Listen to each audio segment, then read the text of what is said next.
कोई धंधे की प्रॉब्लम है, चाहे घर के क्लेश की कोई प्रॉब्लम है, सभी आप लोगों से हाथ जोड़ के वंदना करता हूँ। हमारा जो चैनल है श्री सोनू महाराज, वो चैनल जरूर सब्सक्राइब करें और इन वीडियो को शेयर करते रहिए।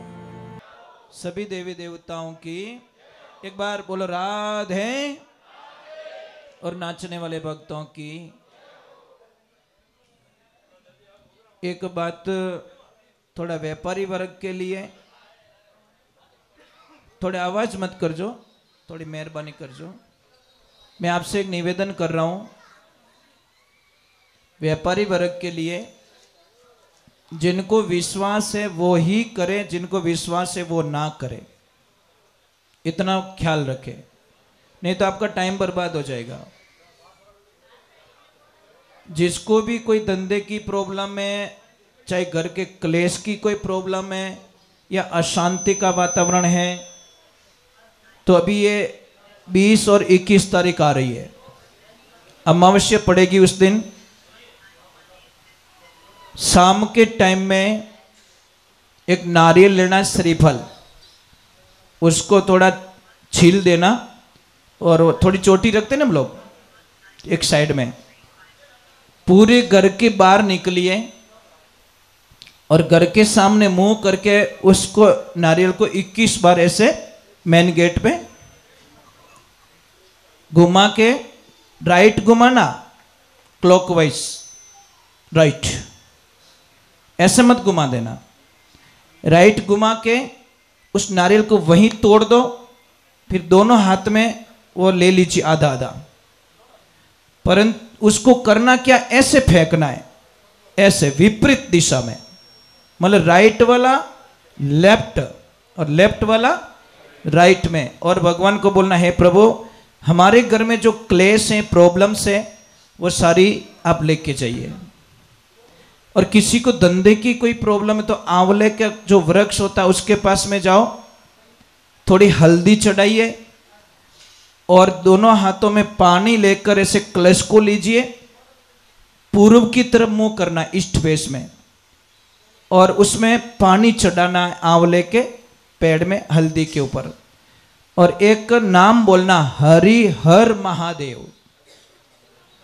खाली महादेव नहीं, हरि हर महादेव बोल के वो नारियल उसमें आंवले में पानी चढ़ाना। आप कल्पना नहीं कर सकोगे कि हमारे घर में इतना अच्छा, हमारा धंधा इतना अच्छा चल रहा है, बढ़िया चल रहा है और अच्छा चल रहा है। जैसे किसी ने नई दुकान की हो, पुरानी दुकान बहुत अच्छी चल रही है, नई दुकान कम चल रही है, तो आपको कुछ नहीं करना है, शनिवार के दिन अपनी पुरानी दुकान से एक लोहे की कील निकालिए, कहीं से भी लोहे की होनी चाहिए, फर्नीचर में लगी हुई कील को निकालिए। वो कील चुपचाप बोल के भगवान शनि को बोलना, है शनिदेव जितनी कृपा यहाँ पे की आपने, इतनी कृपा मेरी नई दुकान पे भी करना है और मेरे साथ में चलो। ले जाकर उस कील को गले में डाल दीजिए या कहीं भगवान के दरबार में रख लीजिए। आपकी जिंदगी में इतनी खुशी आएगी जिसकी कल्पना नहीं कर सकते। जिसके भी बच्चे पढ़ाई में कमजोर है, पढ़ाई में कई लोगों को बहुत सारी प्रॉब्लम्स होती है, बच्चे को याद नहीं रहता, बच्चे पढ़ना चाहते परंतु भूल जाते, पढ़ना चाहते परंतु भूल जाते। उस बच्चे के लिए क्या करना है, पूर्णिमा के दिन कोई देसी गौ रखता हूं, देसी गाय माता, वो नहीं चाहिए, जर्सी गाय, देसी गाय, वहां पे जाइए, आपके सामने उसको बोलिए कि अब इसका दूध मुझे चाहिए, थोड़ा बछड़े को पीने दो, और उसको इतनी रिक्वेस्ट करनी है कि मुझे आगे वाले थन है ना उसका दूध चाहिए, पीछे वाले नहीं, आगे वाले थन का दूध निकालिए और दूध निकाल के घर पे लाइए पूर्णिमा के दिन। फिर घर पे लाके खीर बना दीजिए, ड्राई फ्रूट जो भी डालना है, उस खीर को कम से कम 1-2 घंटे तक चंद्रमा का प्रकाश दिखाना है, और फिर उस बच्चे को आप खिला दीजिए। आप कल्पना नहीं कर सके, जो पढ़ना नहीं चाहता है वह भी बच्चा जबरदस्ती पढ़ाई में मन लगेगा, और आप कल्पना नहीं कर सकते, इतनी बढ़िया बात है। ये ध्यान रखें, गाय के दूध में बहुत शक्ति होती है, परंतु अपने बूढ़िया लोग कहीं कहते हैं वेड़ारा वयोड़ा मोती निपजे। एक बात का ध्यान रखना, इस दुनिया में सारे लोग, आपका पार्टनर, आपका भाई, आपका सगा, आपका मित्र, आपका पड़ोसी, इनमें से कोई नहीं चाहेगा कि ये आदमी मेरे से आगे निकले। आपका पार्टनर कभी नहीं चाहेगा कि मेरे से अलग होने के बाद में मेरा पार्टनर मेरे से डबल कमाए। आपका दोस्त कभी नहीं चाहेगा कि मेरा दोस्त मेरे से ज्यादा कमाए। आपका भाई भी चाहेगा कि वो मेरे से पीछे रहे, आगे ना जाए। एक क्लास में पढ़ने वाला बच्चा कभी नहीं चाहेगा कि ये लड़का या लड़की मेरे से अच्छे नंबर लाए, मेरे से पीछे रहे। पर दुनिया में दो ही ऐसे महापुरुष होते हैं, वो चाहते कि ये लड़का हमेशा हमारे से आगे निकले। वो कौन होते? पेरेंट्स।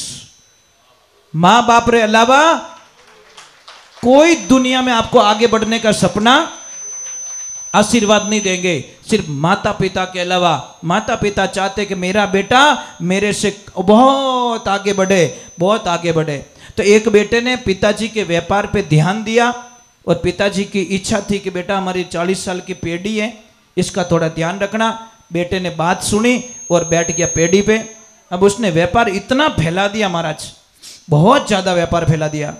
अब समझ लीजिए, व्यापार फैला के बहुत अच्छी बिल्डिंग बनाई और बिल्डिंग बना के बिल्डिंग के ओपनिंग में पिताजी को बुलाया, उनसे रिबन कटवाया। तो पिताजी ने उसको एक प्रश्न किया, बहुत राजी भी हुए कि धन्यवाद है मेरे बेटे को, कम से कम मैं तो नॉर्मल में था ना, इसने बहुत सारा कारोबार आगे बढ़ा दिया, इतनी बड़ी ऑफिस बनाई, इतनी बड़ी बिल्डिंग बनाई। अब महाराज ध्यान रखें, पिताजी ने बच्चे को पूछा, ये पॉइंट्स थोड़ा ध्यान से सुनना। पिताजी ने बेटे को पूछा कि बोल बेटा, इस दुनिया में सबसे ताकतवर व्यक्ति कौन है? बेटे ने तुरंत बोल दिया पिताजी मैं। पापा रो मुंड उतर गो, क्यों तो गड़बड़ रहेगी।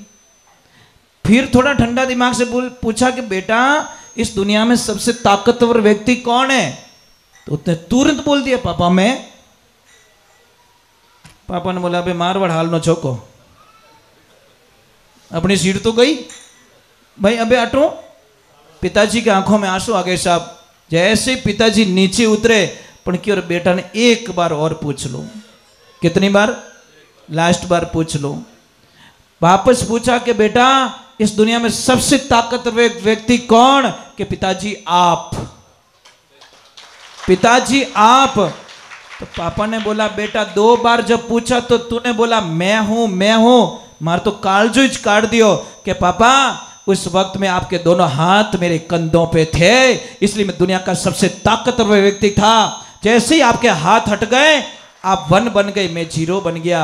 इन्हें वास्ते जिन माते माँ बाप रो हाथ कंधों माते है ने, उससे बड़ा ताकतवर दुनिया में कोई हो नहीं सकता।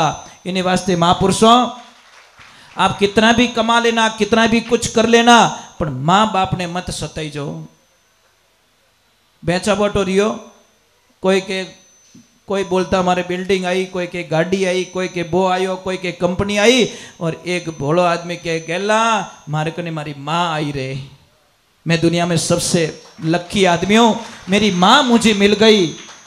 ना गाड़ी चाहिए, ना बंगला चाहिए, ना कुछ चाहिए। महाराज एक ध्यान रखना, औलाद बीमार हो जाती है तो माता पिता सारी प्रॉपर्टी गिरवी रख देते हैं, अपनी एफडी तोड़वा देते हैं, अपनी सारी कमाई तोड़वा देते हैं।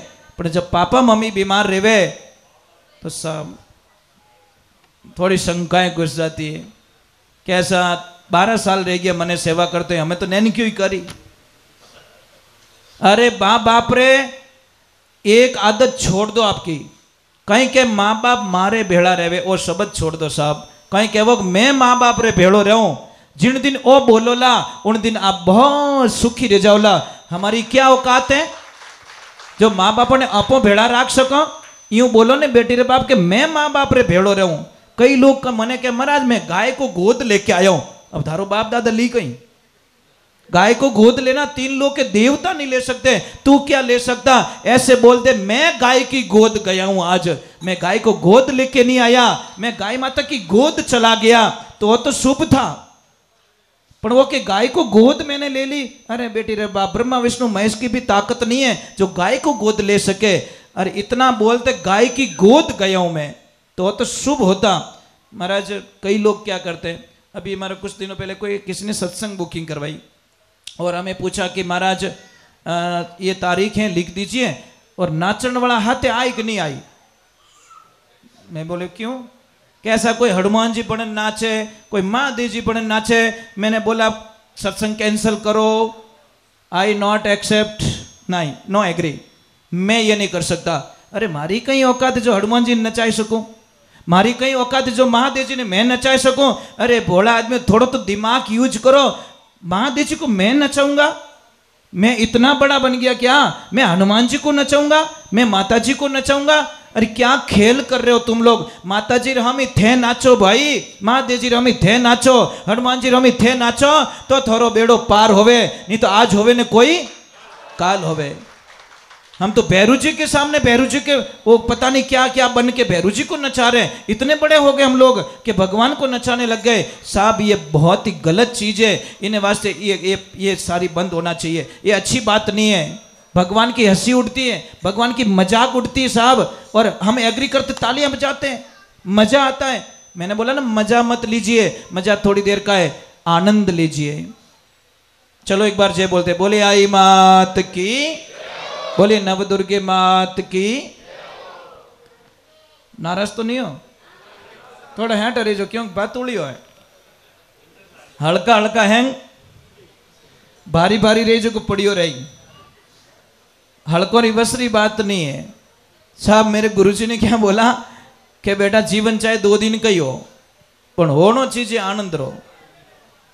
समझ में आई नहीं? 1 साल 2 साल जी ले, चाहे 100 साल जी ले, आखिर है तुझको जाना, आखिर तुझे जाना है। मेरे गुरुजी कहा करते थे कि बेटा 100 किलो चांदी मत खरीदना, 1 किलो सोना खरीद लेना। तो अज्ञानी थे, मूर्ख थे हम लोग। जाके गुरुजी को बोला 99 किलो का घाटा क्यों करवा रहे हो?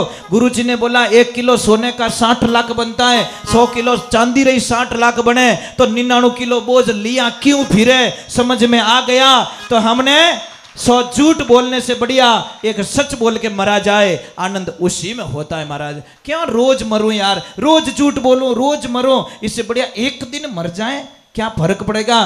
परंतु तो मरना अच्छा है यार। मरना स्वामी विवेकानंद जी का जैसा होना चाहिए, मरना महाराणा प्रताप जैसा होना चाहिए, मरना शिवाजी जैसा होना चाहिए, मरना महारानी लक्ष्मीबाई जैसा होना चाहिए, मरना सुभाष चंद्र बोस जैसा होना चाहिए, मरना भगत सिंह जी जैसा होना चाहिए। आनंद उसको कहते, संसार में आए कीड़े मकोड़ों की जैसे मर गए, उसको मौत नहीं कहते। मौत भी इतिहास के पन्नों में लिखी जाए, उसको मौत कहते। महाराज क्या आए, क्या खाए, क्या पहने, ये हमारा वर्चस्व नहीं है। हमने देश के प्रति कितनी जागृति है, देश के प्रति बात कितनी करते हैं, देश के प्रति हमारी भावनाएं क्या है, वो मायने रखता है। पर्सनल जिंदगी, सेल्फ जिंदगी हमेशा दुख देती है। और जब आप आउट जाते हो, देश का सोचते हो, मातृभूमि का सोचते हो, तो आनंद कुछ और आता है।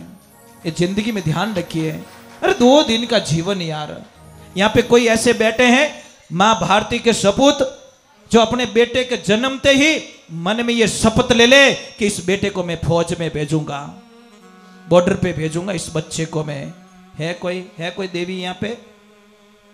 बहुत बहुत धन्यवाद आपको, एक हाथ ऊपर हुआ है, धन्य हो गया मैं। ये होना चाहिए यार, सपना ये होना चाहिए। क्या मेरे लिए वो बनाऊं, वो बनाऊं, वो बनाऊं? अरे ये तो सोचो, ये भगवान मुझे ऐसा बेटा देना, ऐसी बेटी देना जो बॉर्डर पे जाके, डंके की चोट पे जाके मेरी मातृभूमि की रक्षा कर सके। नहीं तो मेरा धरती पे आना सार्थक। धरती मारो कर्जो तो उतारो कि नहीं उतारो? एक छोटा सा भजन सुना देता हूं ताकि शंका निकल जाए। 5 कर्जे हमारे पे। कितने? जब तक ये कर्जे नहीं उतारेंगे हमारी मुक्ति होने वाली नहीं है।